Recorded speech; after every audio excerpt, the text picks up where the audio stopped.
ಇದು ಸರ್ಕಾರದ ಯೋಜನೆ.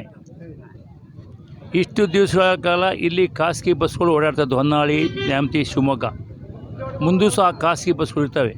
ಅವು ಕೇಂದ್ರ ಸರ್ಕಾರದ ಒಂದು ಕೋರ್ಟ್ ಆದೇಶ ಪ್ರಕಾರ ಆ ಬಸ್ಗಳನ್ನ ನಿಲ್ಲಿಸ್ತಕ್ಕಂಥ ಅಧಿಕಾರ ಇವತ್ತು ರಾಜ್ಯ ಸರ್ಕಾರಕ್ಕಿಲ್ಲ.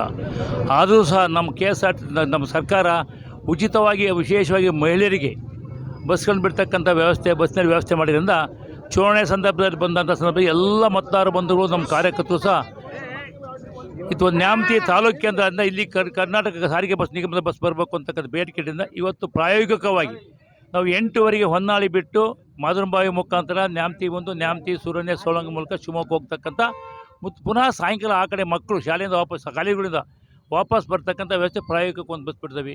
ಪುನಃ ಮುಂದಿನ ದಿನಗಳಲ್ಲಿ ಇನ್ನೂ 1 ಗಂಟೆ ಅಂತರದಲ್ಲಿ ಅಂದರೆ 8 ಈ ಬಸ್ ಹೊನ್ನಾಳಿ ಬಿಟ್ಟರೆ 9 ಒಂದು ಬಿಡ್ತಕ್ಕಂಥ ಬಸ್ಸನ್ನು ಮತ್ತು ಆ ಕಡೆ ವಾಪಸ್ ಕಾಲೇಜ್ ಟೈಮ್ ಬರ್ತಕ್ಕಂಥ ವ್ಯವಸ್ಥೆ ಮಾಡ್ತೀವಿ.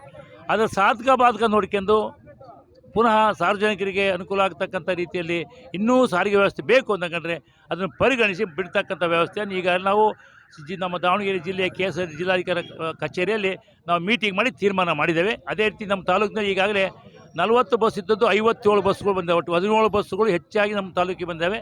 ನಮ್ಮ ತಾಲೂಕಿಂದ ಇವತ್ತು ಎಲ್ಲ ಕೇಂದ್ರ ಬೆಂಗಳೂರಿಗೆ ಇರ್ಬೋದು, ರಾಯಚೂರು ಇರ್ಬೋದು, ತಿರುಪತಿ ಇರ್ಬೋದು, ಧರ್ಮಸ್ಥಳ ಎಲ್ಲ ಕಡೆಗೂ ಅಂತಾರಾಜ್ಯ ಬಸ್ಗಳನ್ನ ಹೋಗ್ತವೆ. ಇನ್ನೂ ಎಲ್ಲೆಲ್ಲಿ ಬೇಡಿಕೆ ಇದೆಯೋ ಅಲ್ಲಿ ಸಹ ಬಿಡ್ತಕ್ಕಂಥ ವ್ಯವಸ್ಥೆ ಐತಿ. ಮುಂದಿನ ದಿನಗಳಲ್ಲಿ ನಮ್ಮ ಡಿಪೋಗೆ ಅವಶ್ಯಕತೆ ಎಷ್ಟು ಬಸ್ ಬೇಕೋ ಅಷ್ಟು ಬಸ್ಸನ್ನು ನಮ್ಮ ಡಿಪೋ ಮ್ಯಾನೇಜರ್ಗಳು, ಜಿಲ್ಲಾಧಿಕಾರಿಗಳು ಕೊಟ್ಟರೆ ಅಷ್ಟೂ ಬಸ್ಸನ್ನು ಸರ್ಕಾರದಿಂದ ಇಲ್ಲಿ ಬಿಡುಗಡೆ ಮಾಡ್ತಕ್ಕಂಥ ವ್ಯವಸ್ಥೆಯನ್ನು ಮಾಡ್ತೀನಿ. ಎಲ್ಲರಿಗೂ ನಮಸ್ಕಾರ, ಧನ್ಯವಾದಗಳು.